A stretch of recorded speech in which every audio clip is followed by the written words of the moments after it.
Hello YouTube! Aujourd'hui on se retrouve pour ce nouveau vlog et j'espère que vous allez tous bien. En gros, pour vous expliquer, là je suis en route pour Lyon. Je vais d'abord aller donner un cours particulier de dessin de joaillerie et après, soit je reste posée au café et je continue à travailler sur mes flashs pour faire la suite de ce vlog-ci où je commence en fait à plus développer mon style avec vous. Donc ça va être l'objectif de la mission aujourd'hui. L'objectif de la mission toujours plus, mais ça sera en gros l'objectif du jour. Sinon je prends bien en compte vos commentaires, vous me demandez tous des vlogs plus longs. Du coup aujourd'hui je vais vraiment essayer de vous emmener avec moi dans chaque instant de ma vie. Comme ça on fera un vlog plus long. C'est vrai que je stresse toujours un peu que ça soit ennuyant, mais on va tester ça aujourd'hui. On va vraiment être un petit moment ensemble. Et d'ailleurs en parlant de ça, merci beaucoup à toutes les nouvelles personnes sur la chaîne. Ça me fait trop plaisir, donc c'est trop cool. N'hésitez pas à vous manifester en commentaire. Et sinon vous allez peut-être vous demander pourquoi je vous prends qu'aujourd'hui, que vendredi. Pour être 100% honnête avec vous, le reste de la semaine, j'étais fatiguée.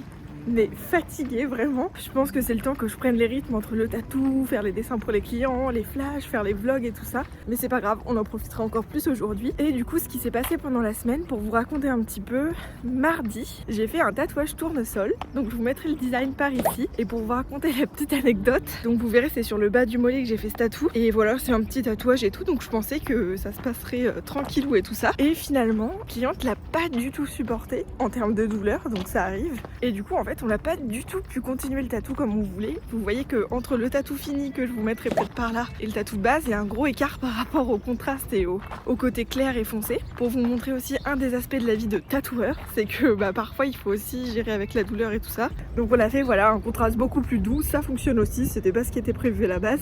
C'était pour vous raconter cette anecdote, mais je suis déjà très contente du résultat.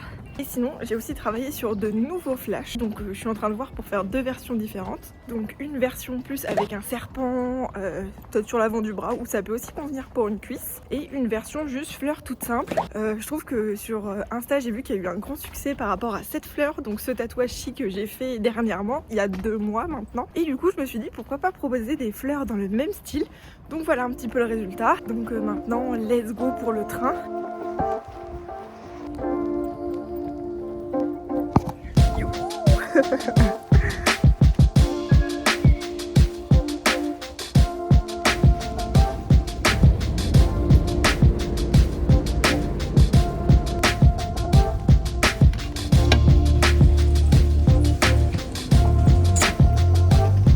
Je suis descendue du train et je marche en direction du Starbucks de Confluence. Dans mes vlogs, vous me voyez toujours en presqu'île, donc dans le 1er et le 2e arrondissement de Lyon. Aujourd'hui, je vais donner un cours vers Confluence, donc c'est un tout autre quartier, donc ça me permet de vous montrer un peu autre chose.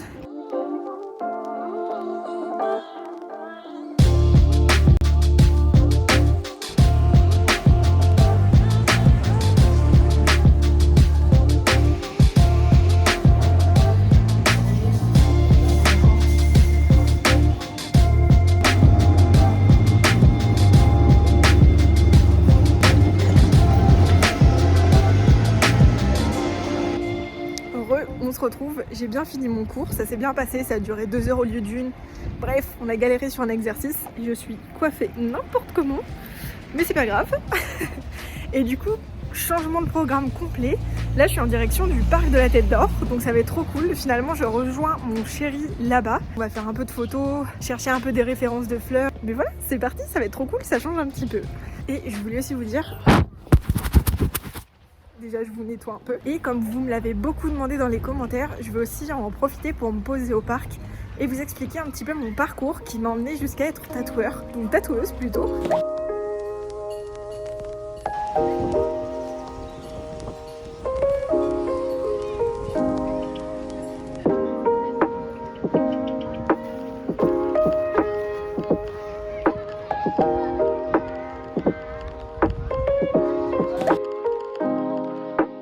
Je pense que je vais rester posée par ici pour vous raconter un petit peu comment ça s'est passé pour que j'en arrive au tatou. En gros, on va dire que depuis que j'ai dû un peu choisir les métiers que je voulais faire, j'ai toujours été grave attirée par les métiers du dessin. Mais je pense par rapport à mon entourage et par rapport à la vision que j'avais des choses à ce moment-là, je me disais que c'était impossible de faire du dessin mon métier. Et donc j'ai commencé par faire une seconde hôtelière après le collège. Finalement, ça m'a pas plu du tout, j'ai arrêté. Et je suis revenue vers un cursus classique, donc je suis revenue sur un bac scientifique pour me dire que ça m'ouvrirait un maximum de portes et que ça me laisse le temps de réfléchir un peu. Donc je vous avoue que pendant du coup ma première et terminale scientifique, je savais pas du tout ce que je voulais faire. J'ai même hésité à faire du droit. Il se trouve qu'à ce moment-là, j'ai eu 2 sortes de signes du destin, on peut dire ça comme ça. Un petit peu dans la même semaine, 2 personnes qui n'avaient rien à voir m'ont parlé du métier de la joaillerie et du dessin de joaillerie, parce que c'est des personnes qui savaient que j'étais passionnée de dessin. Et du coup je me suis dit, c'est vraiment bizarre que 2 personnes qui n'ont rien à voir me parlent de ça dans la même semaine, alors que c'était un métier auquel j'avais jamais pensé jusqu'à présent. Du coup j'ai décidé de me renseigner, j'ai fait les portes ouvertes des écoles de joaillerie et c'est vrai que là j'ai eu un coup de cœur de fou pour le dessin de joaillerie. Donc je vous mets vraiment les gouachés pour représenter les grosses pièces de joaillerie, vraiment les grosses parures, on va dire ça comme ça. Et vraiment à ce moment-là je me suis dit, mais purée, trop bien, j'aurais peut-être trouvé un métier qui me permet de faire du dessin et en même temps de vivre. Mais il faut savoir que pendant tout ce temps et depuis que j'avais 16-17 ans, j'ai toujours en fait été appelée par le tatouage. Dès que j'ai eu 18 ans, je me suis directement fait tatouer. Je savais déjà que je voulais mon bras tatoué en entier, je savais que j'adorais les tatous. J'avais quand même ce truc qui me trottait dans la tête, mais j'avais aussi cette pensée limitante qui me disait que c'était impossible pour moi de devenir tatoueuse parce que c'était trop compliqué d'ouvrir son shop. Je sais pas comment vous expliquer, mais j'étais un peu dans un état d'esprit où je pensais que c'était pas possible. Et au fur et à mesure, quand j'ai grandi, j'ai fini mes études de joaillerie et j'ai vraiment de plus en plus été attirée par le tatou et je me disais purée, il faut que je trouve un moyen de me reconvertir. Mais j'avais aussi un peu la pression de me dire que mon père en gros m'a aidé à forcément payer mes études et tout ça pour la joaillerie, il me payait mon appartement, la nourriture, et ça me faisait aussi chier de me dire qu'il avait investi dans ces études là et que finalement moi je voulais partir sur toute autre chose. Donc voilà, je me souviens, j'avais même parlé à certaines personnes de ma famille de me dire bon vas-y, est-ce que je lâche tout et finalement je me reconvertis à fond dans le tatou et tout ça. Et on m'avait dit que c'était pas forcément une bonne idée et qu'il fallait mieux que j'attende.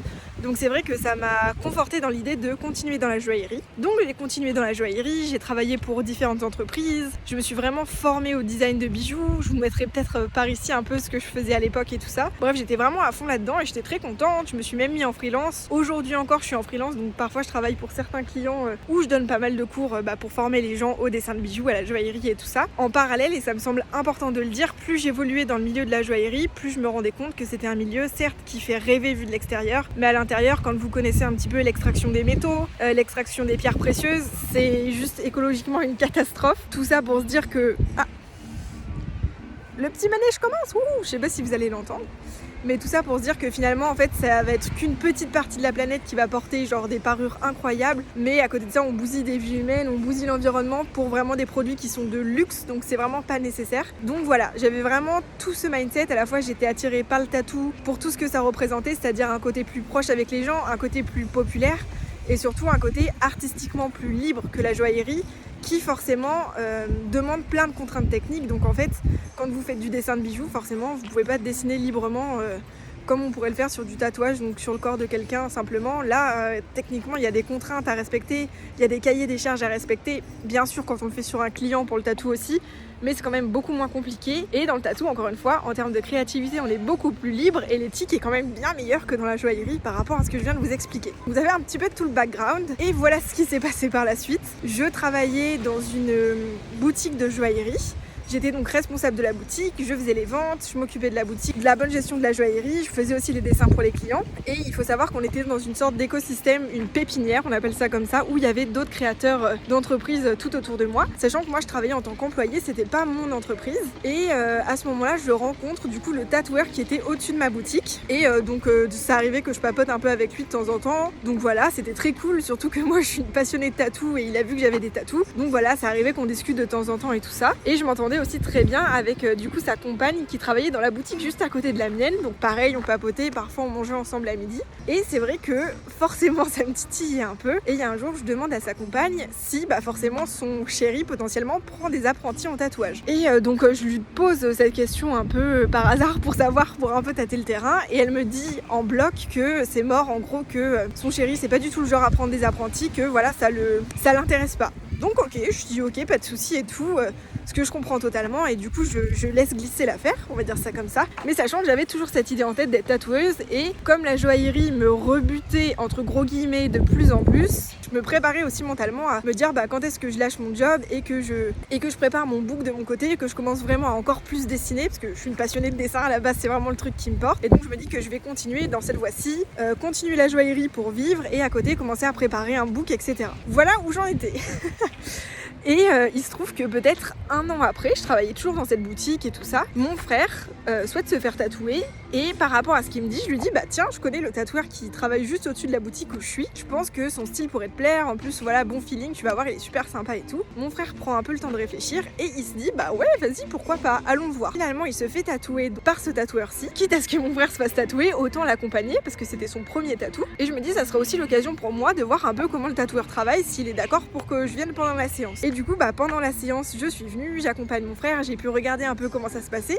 Pour moi c'était trop cool parce que bah c'était mon métier de rêve vraiment, même si je me l'avouais pas à 100%, c'est le truc qui m'animait et tout, donc c'était génial de pouvoir voir comment ça se passe. Et pendant la séance de tatou, le tatoueur me dit mais connaissait déjà mon travail, il me suivait sur Instagram, il voyait mes dessins de joaillerie et tout ça. Pendant la séance, c'est vrai qu'il me lance 2-3 petites perches en mode ah mais le tatouage ça t'intéresserait pas, etc. Donc voilà, il me tend des petites perches, j'étais en mode mais si, ça m'intéresserait trop. Moi j'étais hyper enjouée en mode ça serait un peu mon métier de rêve et tout. Je me dis je serais prête à tout lâcher pour ça et tout. Enfin bref, j'étais au taquet parce que passionnée par le dessin quoi. Et donc il m'envoie quelques petites perches comme ça pendant la séance et à la fin quand le tatou de mon frère est fini, il me redit en gros bah écoute, si tu veux faire un book et que tu reviens me voir et que tu me montres, voilà, on pourrait peut-être réfléchir à voir pour faire un apprentissage. Truc de fou, moi j'étais surexcitée et je me disais purée, peut-être que je me fais des films.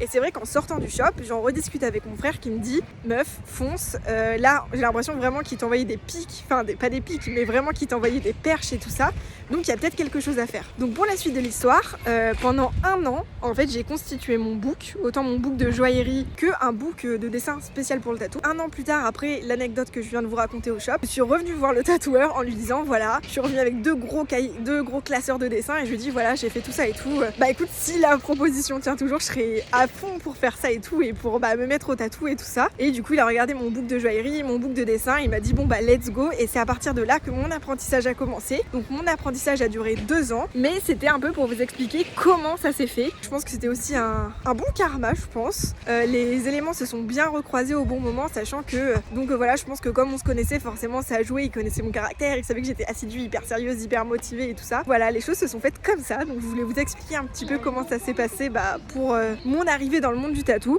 Donc voilà, j'espère que ça vous aura intéressé.